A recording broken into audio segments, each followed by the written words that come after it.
Let me start with something that may surprise you. If your goal is to someday own homes like this, you probably shouldn't start here. Now, before you click away or think that I've lost my mind, hear me out.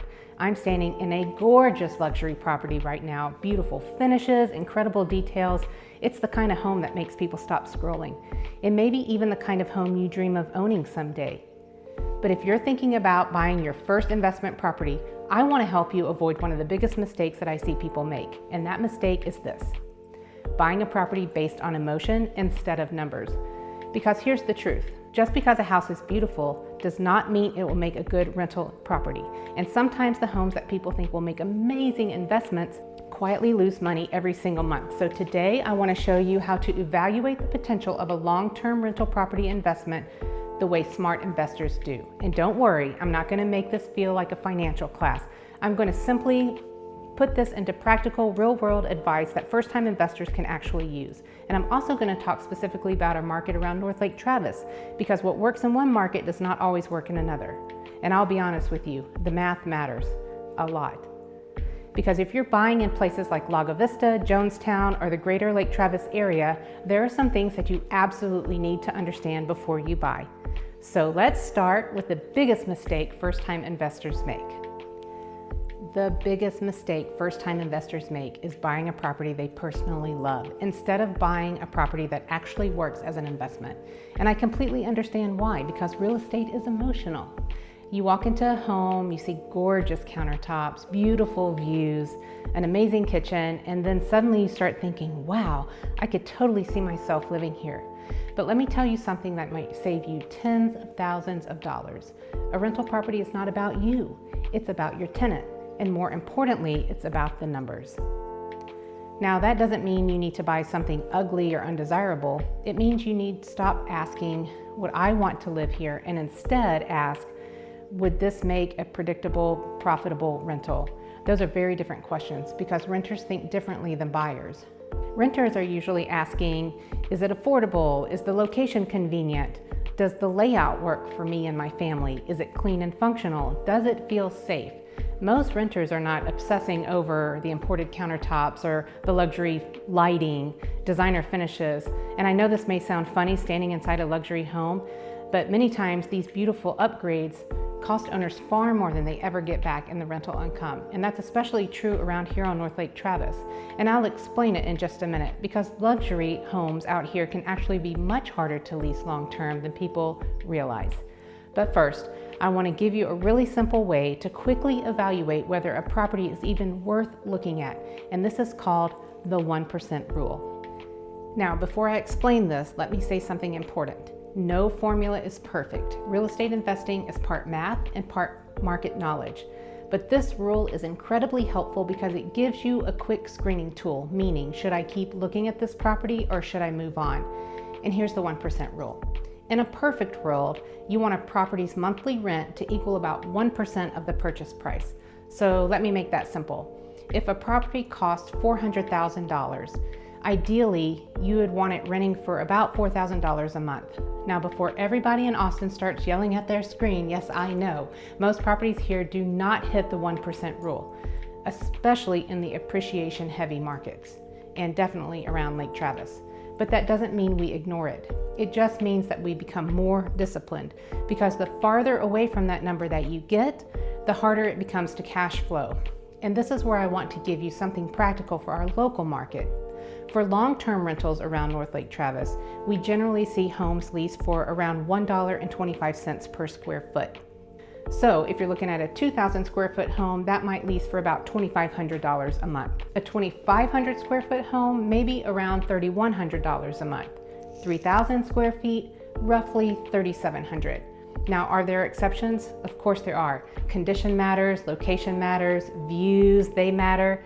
But this gives you a fast reality check, and this is where people accidentally make expensive mistakes, because they buy a luxury home thinking, oh, I'll just rent it out someday, and then reality hits. And when I give you a stat that should really make people stop and think. Over the past year, we had about 186 long-term rentals leased in our local market. Do you know how many rented for over $5,000 a month? 3. That's it. 3 out of 186. And why is that? Well, we just don't have a huge executive relocation market coming way out here. Luxury rentals are a much smaller pool, which means luxury homes can actually be harder to lease than people realize.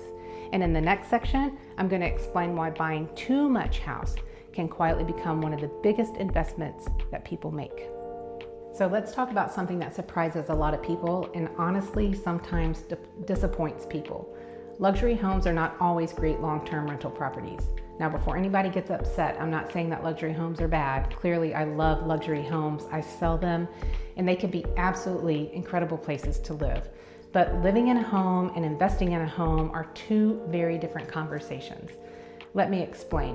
When you buy a luxury property, your purchase price goes up dramatically, but the rent, not always. And this is where people get into trouble because rental prices don't increase proportionally with home prices.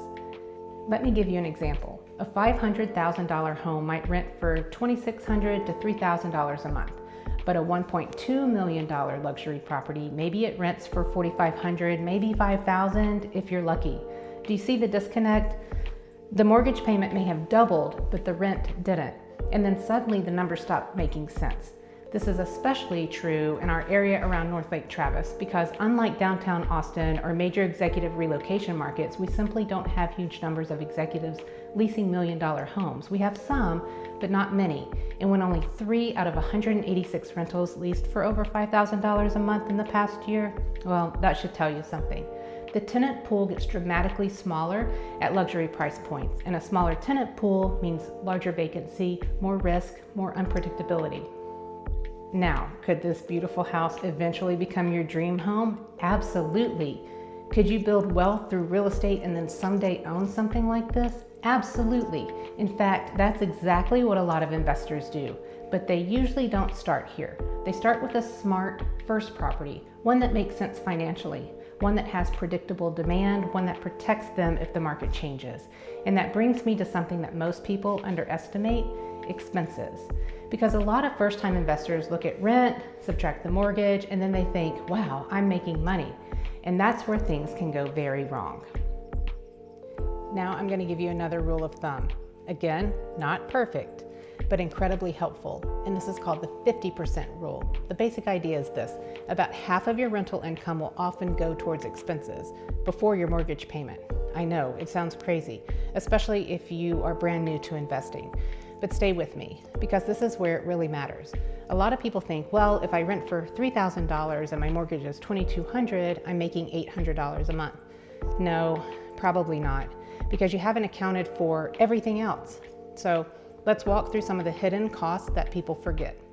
First, property taxes. Here in Texas, we know these are real, and investment properties don't get to homestead exemption. So your taxes can be significantly higher than what an owner-occupant might expect.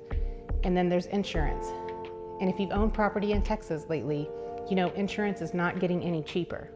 Well, then there's maintenance. And this is one that always gets underestimated because things break. Water heaters fail, HVAC systems fail, dishwashers stop working, plumbing leaks happen, and trust me, tenants call at the worst possible times, usually weekends or holidays. And then there's vacancy, and this is huge. Your property will not be occupied 100% of the time. Maybe sometimes somebody moves out. Maybe repairs take longer. Maybe the market slows down. You need to build vacancy into your numbers.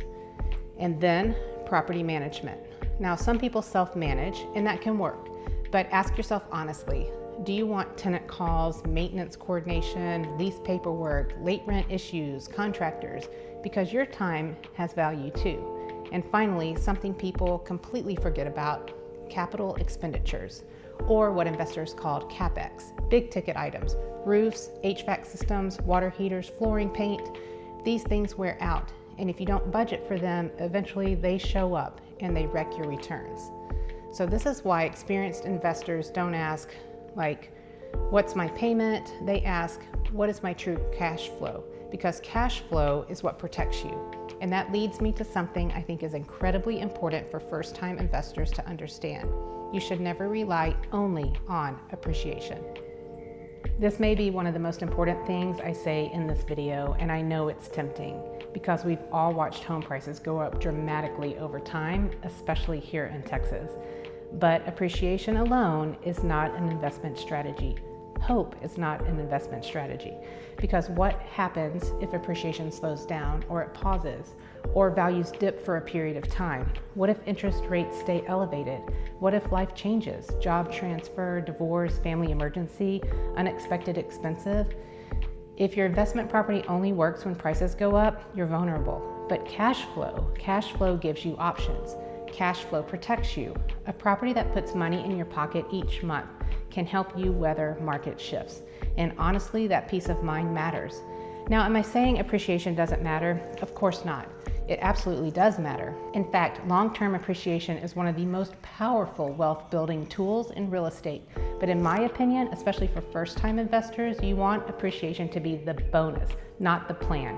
And here's what I see happen with successful investors. They buy one smart property, not perfect, not flashy, just solid. And then when the time does come, loan balance goes down, equity grows, rent usually increases over time, and then suddenly, 5 years later, they're in a completely different financial position. Then maybe they buy another one, and eventually, maybe someday, they own something like this. But they didn't start here. They worked toward it strategically. Now next, I want to talk about short-term rentals versus long-term rentals, because I know some of you are wondering, should I just Airbnb something instead? Now let's talk about the question I get all the time. Should I buy a long-term rental or should I turn something into a short-term rental? And the honest answer is it depends. But I want to give you a realistic perspective because social media has made short-term rentals look incredibly easy. People see beautiful cabins, lake homes, vacation rentals, and they think, wow, this thing is printing money. And sometimes that's true, but sometimes the reality looks very different. Now let me say this. Short-term rentals can absolutely outperform long-term rentals. They can, especially in desirable areas. And around Lake Travis, there are definitely properties that do extremely well. But there's something important that first-time investors need to understand. Short-term rentals are usually much harder to predict. With long-term rentals, you can often estimate rent pretty reliably. And we know what homes are leasing for. We can look at square footage, location, condition, comparable rentals. It's relatively predictable. Short-term rentals, much harder, because now you're estimating seasonality, occupancy, cleaning expenses, furnishing costs, management fees, platform fees, guest issues, and local restrictions. And this is where things can get tricky around Lake Travis because some neighborhoods, some POAs have HOAs and rules. So before somebody buys a property, assuming that they can Airbnb it, you absolutely need to verify restrictions, and that matters a lot. Because if your investment strategy only works as a short-term rental, and then you discover restrictions, that's a painful surprise. And the other thing to understand is that short-term rentals can be inconsistent. Summer may be great, holiday weekends may be fantastic, but then slower seasons happen, weather happens, economic slowdowns happen, travel patterns change, and then suddenly your revenue swings more than expected. Now, am I against short-term rentals? No, not at all. I just think first-time investors need to be realistic. And personally, for many first-time investors, I like seeing them understand the fundamentals with a long-term rental first. Why? Because the income tends to be more stable. The math tends to be easier, and predictable income helps people sleep better at night. Then later, once you understand investing and you want to explore short-term rentals, you're doing it from a stronger financial position. Now I want to teach you 2 quick terms that sound intimidating, but they're actually pretty simple. And once you understand these, you'll be way ahead of most first-time investors. Okay, the first term is cap rate, and I promise don't let this fancy name scare you. Cap rate is basically asking how hard is this property working before financing. That's it. Think of it like a comparison tool. If one property is producing a stronger return than another, that may matter. Now, generally speaking, higher cap rates often mean higher return potential, but some higher risk. Maybe an older home, rougher area, maybe less appreciation potential, and the lower cap rates sometimes stronger areas, more appreciation, more stability, but usually lower monthly income. And here's what I want first-time investors to understand. Cap rate is not the only thing that matters, so please don't get obsessed with chasing the highest number, because sometimes the best investment property is the one with the strong tenant demand in a location consistently where people want to live, especially if your goal is long-term wealth building. Okay, the second term is cash on cash return. And honestly, this one matters more to a lot of investors because this measures how hard is my money working. Not the bank's money, your money. Let me explain. If you invest $100,000 into a property and after all expenses, you're making $10,000 a year, that's roughly a 10% return on your cash. Simple. That's why leverage matters in real estate, because you don't usually buy the whole property in cash. You control a much larger asset with a smaller amount of money down. And over time, you potentially benefit from things like appreciation, principal pay down, rental income, rent increases, and that's why real estate can be such a powerful wealth building tool. But only if the numbers work. And I really want to stress that because I've seen too many people buy investments based on excitement instead of strategy. So what should your first investment property look like? Honestly, probably not like this. And I say that with love because this home is incredible, but for most first-time investors, the best first rental property is usually predictable, affordable, easy to lease, and in strong demand. Think good layout, good school access, reasonable price point, functional condition, areas where renters actually want to be, not necessarily the fanciest property, not necessarily the biggest, and definitely not a property that stretches you financially, because your first investment property should build confidence, not stress. And remember this, you do not have to hit a home run on your first investment. You just need to avoid striking out. One good property can completely change your financial future over time, and if you continue making smart decisions, eventually, maybe you can end up in something like this. So if there's one thing I hope you take away from this video, it's this. Don't let emotion drive your investment decisions. Let the numbers guide you. Because buying the right first property matters. And if you're watching this thinking, okay, Emily, but how do I know if a property actually works? Well, that's where I can help. If you're considering buying an investment property around North Lake Travis or the greater Austin area, reach out to me. Send me that property and I'm happy to help you think through the rental potential, the location demand, restrictions, long-term strategy, and whether the numbers actually make sense. Because my goal is not to just help you buy real estate, it's to help you make smart real estate decisions. And remember, most investors don't start in homes like this, but with smart decisions and time, a lot of them eventually get here. And I'd love to help you build that path.